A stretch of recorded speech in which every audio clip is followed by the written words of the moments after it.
خدیجہ، جیسے فہمیدہ نے کہا کہ یہ بڑا انڈیا سے اسٹریٹجک جو ہے وہ بلینڈر ہو گیا ہے، آپ کیا سمجھتی ہیں کہ کیا بھارت جو رات انہوں نے کیا ایک مس ایڈونچر، کیا یہ دوبارہ بھی کر سکتا ہے بھارت؟ جو ان کو سبق ملا ہے، ہم نے دیا ہے، پاک فضائیہ نے جو اپنا وہ ریئیکشن دکھایا ہے، اس کے بعد کیا دوبارہ بھارت مس ایڈونچر کر سکتا ہے اس طرح کا؟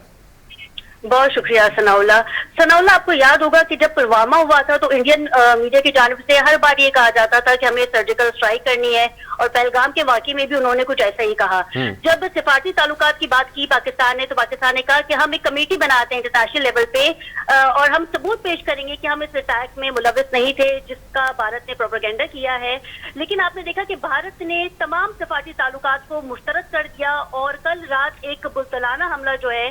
وہ پاکستان پہ کیا ہے۔ اور سب سے بڑی بات یہ ہے کہ آج جو نیشنل سیکیورٹی کی میٹنگ ہوئی تھی، اس کا جو اعلامیہ جاری ہوا ہے، اس میں یو این چارٹر آرٹیکل 51 جو کہ واضح طور پہ یہ کہتا ہے کہ اگر پاکستان اپنے دفاع کا حق رکھتا ہے، کل رات جو کچھ ہوا وہ ایک سیلف ڈیفینس تھا۔ اور اس کے بعد میں آپ کو بتاؤں، عسکری ذرائع سے اطلاعات بھی موصول ہو رہی ہیں ہمیں کہ پاکستان جو ہے وہ اس کا بھرپور جواب دے گا۔ کل رات جو کچھ ہوا تھا وہ ایک سیلف ڈیفینس تھا۔ ہمارے 26 جوانوں کو شہید کیا گیا، خاتون کو زخمی کیا گیا، اور آج ہم نے دیکھا کہ وزیر اعظم شہباز شریف، ہمارے آرمی چیف جو تھے، وہ نماز جنازہ میں شامل تھے، ایک چھوٹے بچے کے ساتھ بھی، جس طرح فہمیدہ نے کہا کہ ان کی تصویر بھی آئی ہے۔ اگر میں آپ کو یہ بتاؤں ثناءاللہ کہ بھارت اس وقت بوکھلاہٹ کا شکار ہو چکا ہے، اور اس وقت جو اپڈیٹ ہمیں موصول ہو رہی ہے وہ یہ ہے کہ 16 ایئرپورٹ بھارت نے بند کر دیے ہیں، جہاں پہ پاکستان کی جو حدود ہے، جو فضا ہے، وہاں سے بھی گزرنا نہیں تھا، وہ بھی ایئرپورٹ جو ہے وہ اس وقت بھارت نے بند کر دیے ہیں۔ اور یہ وہ ایئرپورٹس ہیں جہاں پہ بھارت کے فائر جیٹس جو ہیں وہ وہاں پہ موجود ہیں، اور اس ڈر کی وجہ سے، اس خوف کی وجہ سے جو ہے انہوں نے ایئرپورٹس بھی بند کر دیے ہیں۔ لیکن پہلے ہم نے دیکھا تھا صبح سویرے کہ انڈیا ٹوڈے کی ایک خبر شائع ہوئی جس پر انہوں نے کہا تھا کہ 3 طیارے جو ہیں وہ گرے ہیں، لیکن اب تک پتہ نہیں چل سکا کہ وہ طیارے کس کے ہیں، آیا وہ بھارت کے ہیں اور یا وہ پاکستان کے ہیں۔ لیکن جیسے جیسے وقت گزرتا رہا، دن گزرتا رہا، ہم نے دیکھا کہ انڈین میڈیا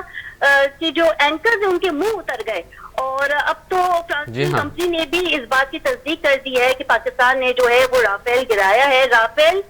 کے بارے میں مودی صاحب کہتے تھے کہ کاش ہمارے پاس رافیل ہوتا، تو وہ رافیل جو ہے اب فیل ہو چکا ہے۔ اور جیسے کہ آپ نے سوال کیا، کیا ہمیں یہ لگتا ہے کہ انڈیا دوبارہ یہ احمقانہ حرکت کرے گا؟ دیکھیے، مودی سرکار سے تو کچھ بھی ایکسپیکٹ کیا جا سکتا ہے، وہ شخص، وہ آدمی اپنی کرسی بچانے کے لیے کچھ بھی کر سکتا ہے، وہ تو کسائی ہے گجرات کا۔ لیکن اب دیکھنا یہ ہے کہ پاکستان کی اسٹریٹجی کیا ہوگی۔ اور ثناءاللہ، جس طرح کی اپڈیٹ ہمارے پاس موصول ہو رہی ہے وہ یہ ہے کہ اب تک جو کچھ کل رات ہوا، ہم نے ان کے فائر جیٹ گرائے، ڈرون گرائے، وہ صرف ایک سیلف ڈیفینس تھا۔ پاکستان اپنا بھرپور جواب دے گا، اور آنے والے وقت میں ہم دیکھیں گے کہ بھارت کے ہاتھ تو کچھ نہیں آئے گا۔ اگر عالمی سطح پہ بات کی جائے تو اس وقت وزیر خارجہ بھی کافی متحرک ہے، کافی ملکوں کے وزیر خارجہ سے بھی بات چیت ہوئی ہے۔ پہلے تو یہ کہا جاتا تھا کہ پہلگام کا ثبوت آپ پیش کریں، لیکن آپ نے ثبوت پیش نہیں کیا، اور اب احمقانہ حرکت بھارت نے یہ کر دی ہے کہ خواتین اور بچوں کو زخمی کر کے، شہید کر کے، آپ نے ہمیں ثبوت دے دیا ہے کہ آپ کس طرح کی کسائی ہیں۔